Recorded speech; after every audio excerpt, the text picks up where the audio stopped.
So in my last Instagram TV video, I was reminiscing on Bruce Lee and what he had accomplished and achieved and all that fantastic stuff. And along the way, I mentioned a topic that I want to talk about more because it's deep. He accomplished so much and really squeezed the life out of the 30-some years he had. It's sad that he died so young, but he really worked his tail off every single day, hoping to really, achieve his goals, make the money he wanted to, become the highest paid, influential martial artist, actor of Hollywood. All goals that he wrote down on paper that you can find pictures of and documents of on archive websites like brainpickings.org. I bring this up because with Bruce Lee, I think it's a good representation of how you might want to live your life in a partial way. And what I mean by that is I kind of take the best of both worlds from Warren Buffett and Gary Vaynerchuk's super long-term view of kind of like living and compounding your success to the time you're 70, 80, and 90 and not thinking short-term. Something that most people have a very hard time even fathoming, let alone implementing, because we're wired to be short-term implementers. But I also, how I live and how I recommend you think about living is short-term and long-term at the same time. You take the most healthy, productive parts of both and you build them into your life.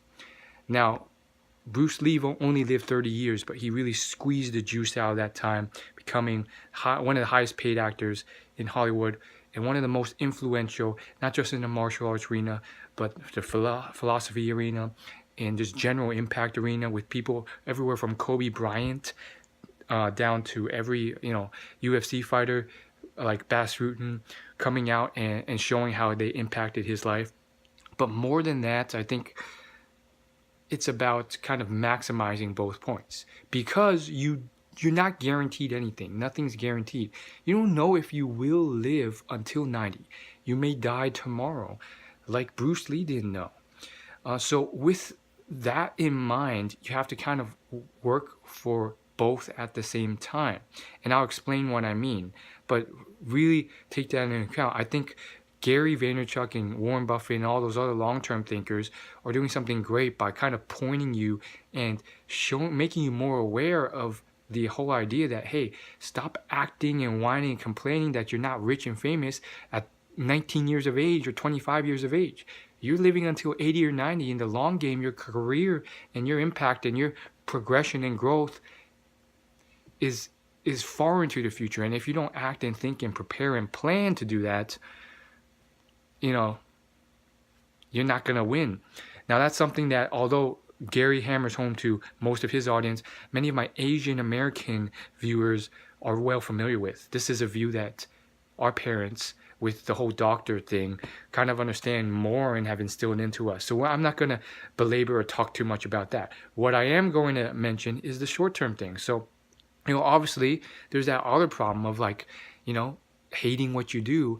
And that comes out and that gets mad, and you also get regret, a feeling of missing out, of partying or having fun while you're young, or doing anything while you're young when you're always hustling and working and preparing for med school or studying while everyone else seems to be having fun.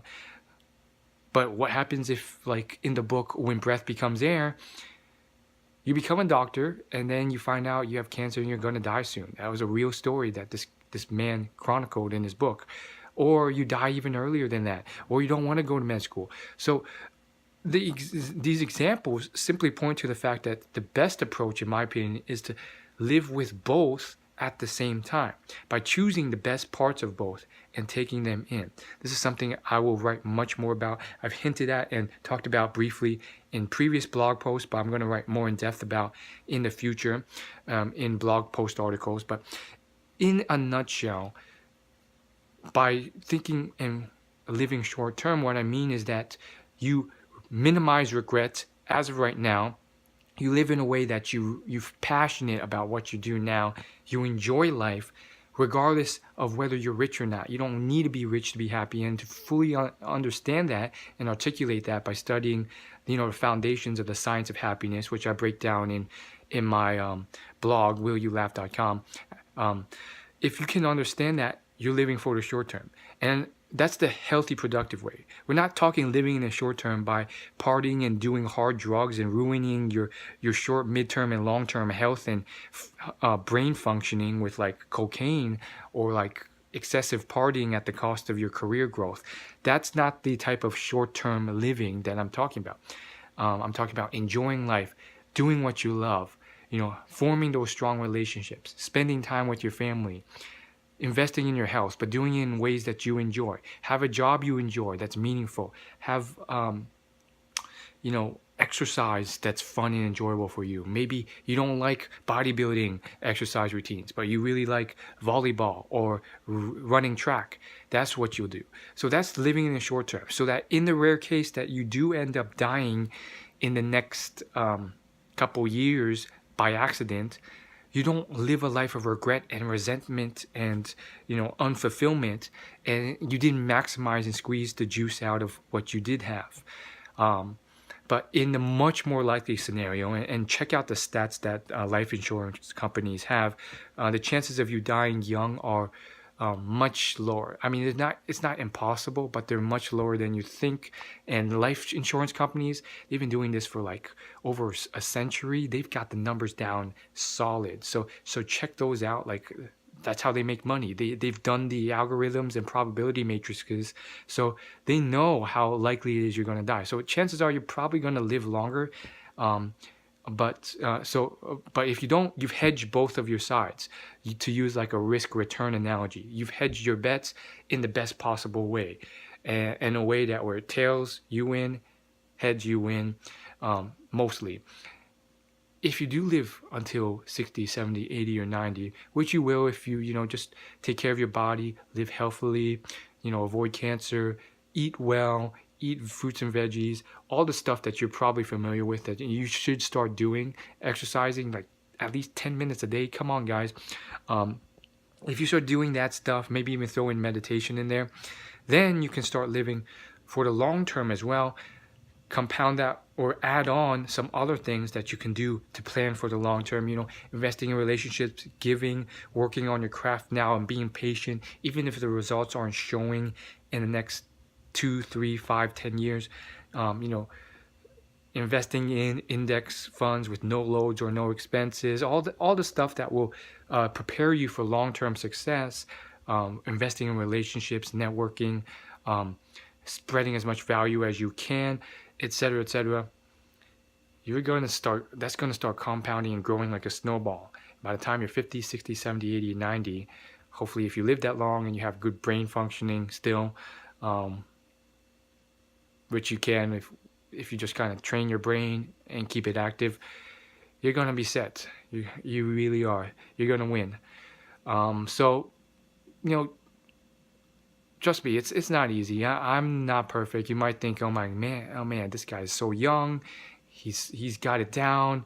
I can't be like that. Trust me, I'm still trying to learn myself. I'm not hustling nearly as hard as I could. I'm still working on that, trying to find that balance and what I enjoy. I mean, literally just watched the season finale of Westworld, which was mostly good. So don't beat yourself up. There's always someone better, always someone worse. Work on yourself. Surround yourself with people who will help you improve, and you'll be well on your way, because chances are you're probably already better than most people, because most people would not take the time to even care about the stuff or watch it. Just go on the street and look around you. Like, they're not thinking about the stuff. They're thinking short term. They're not looking at their future, and they're not planning, strategizing, improving, and taking action, and just getting out there and crushing it. So congrats for that. Thank you for watching, and I'll see you at the top.